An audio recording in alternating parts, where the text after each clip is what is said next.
Today we're going to talk about what's in my bag, but we're also going to talk about how professional equipment doesn't matter. And before you end this video, let me explain. You are the one I love, yeah, you are the one I love.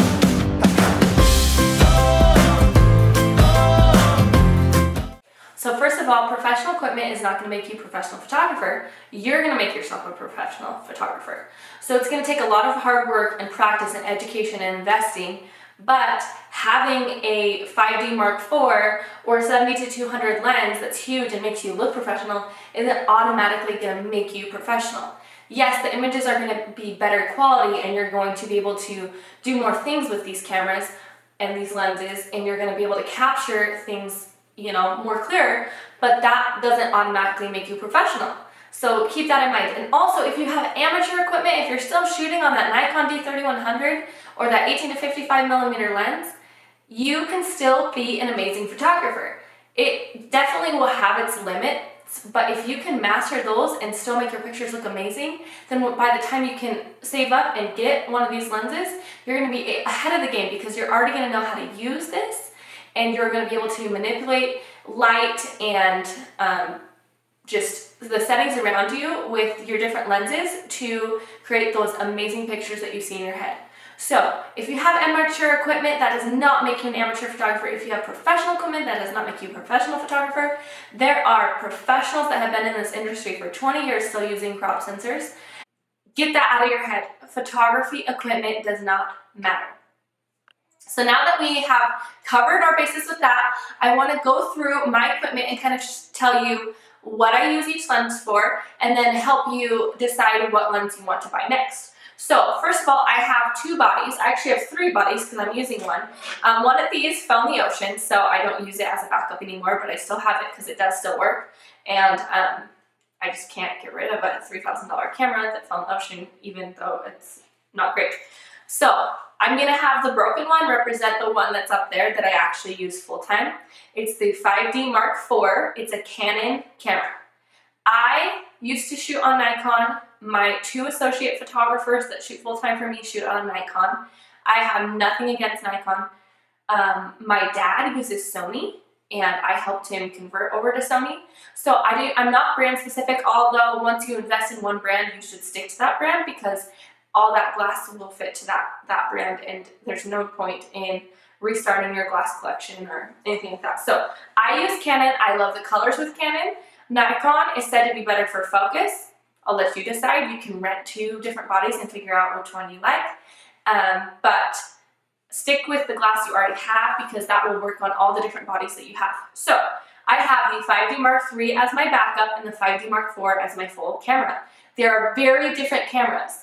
5D Mark IV, the colors are so much different than anything I've ever used, and it made it a little bit harder to edit. I have to have my own preset for my Mark IV, and I use the girls Nikon preset for my Mark III and every other photo I ever edit. But Mark IV is just a totally different ballgame. So you can go look up the Mark IV and kind of see the tech specs on it, but what I love about it is the auto focusing in the touchscreen, especially for video. So as I move, my camera is going to adjust, and I try not to move a lot because you're going to hear that, but I love that it will follow me, and when I'm taking pictures, videos of my kids, I can tap on the screen and it will follow them without having to focus my lens. So for video, it's been really awesome. Other than that, it's very similar to the Mark III. So if you're not doing a lot of video, I don't think it's worth spending a lot extra money to go to that. So that's my body. I love Canon. I've been happy with them. I loved Nikon. The reason I switched from Nikon to Canon was because at the time there was just not a good alternative to what the Mark III was. Yeah, so I was going to switch to either the Mark III or to the D800 or something that had huge file sizes and people weren't happy with it. But then the 750 and the 850 came out, and everyone loves those cameras. So I would definitely recommend either brand. Sony too, I just don't know how they compare as far as numbers go. This is not the tech channel. This is just me sharing what's in my own bag and telling you that, you know, what lens to go to next, what I use them for, etc. So I just bought this one. I've been a photographer for 8 years, and I have never had a 24 to 70 lens. This is one of the most common lenses, and I didn't think I would like it because I really like my prime lenses. I love the sharpness. I love that the aperture goes down to 1.4 or 1.8. But this has come in handy for weddings and for commercials. So I'd say that this is probably in your top 3 priority list of getting a professional lens. If you're wanting to invest and if you do a lot of weddings or a lot where there's a lot of moving going on, I didn't think I would like the zooming feature, but I've been using it on my commercial shoots for the last few weeks, and I love that I can get the same shot standing right here, wide and then close. And especially shooting a lot of babies and kids, it makes it really easy to be able to get those shots without having to run up and then run back and then run up and run back. It's been a lifesaver. So I don't know why I was so against it for so long. I think the look of it, but you can make any lens look like your look, I've realized. I guess the photographers that I followed that used that lens, I didn't like the look of it, but I think it's because they were more traditional posing and more traditional with all the editing and stuff like that, and it's a very traditional lens. It's not artsy as some of these prime ones, but you can do whatever you do with these lenses with this lens. So don't let that stop you. It stopped me for 8 years and I've been missing out. This is the lens I did have. It's a Tamron 28-75, and it was basically a backup wide angle lens for if my 35 ever went out, because I need a wide angle lens to get those big group shots or the temple shots, and I always had to have a wide lens. And for me, I like to have as many backups of my favorite lenses possible, because if one gives out, which they have, my 35mm lens is broken, I'm trying to think of what other lenses have broken, maybe just that one. But if my lens were to break at a wedding, I would definitely want to have a backup, especially the ones that I need, like the wide shots. So it's basically the same. I got this one used on Amazon for $300, and this one was $1,500. The 24-70 is also, you can get it for Nikon, you can get it for Sony. It's a very common lens. The next 2 lenses are Sigma art lenses. So these Sigma art lenses are my best friends. I usually use these ones all the time. 99% of the time have the 35, and then the other, like, I guess 1%, but really I do use it more than that.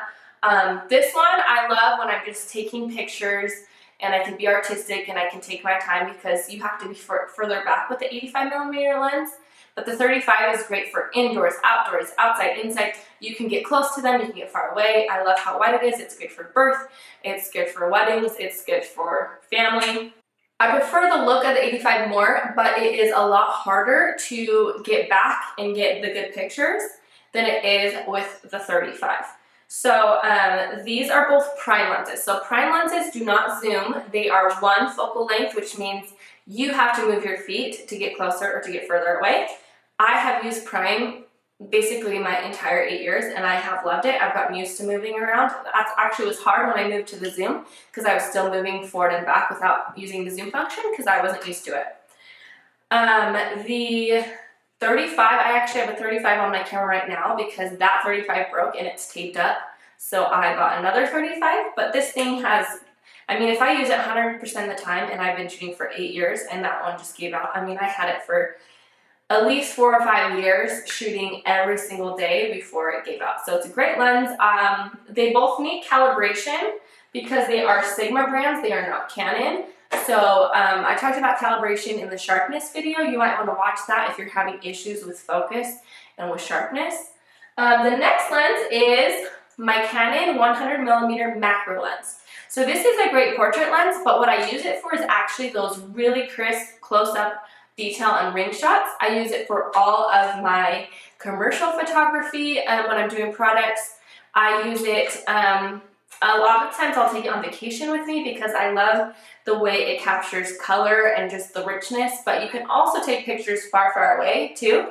I love that it's a great portrait lens, but it's also really good for those close-up detail shots. I don't use it a ton, but I do use it on all product and detail shots.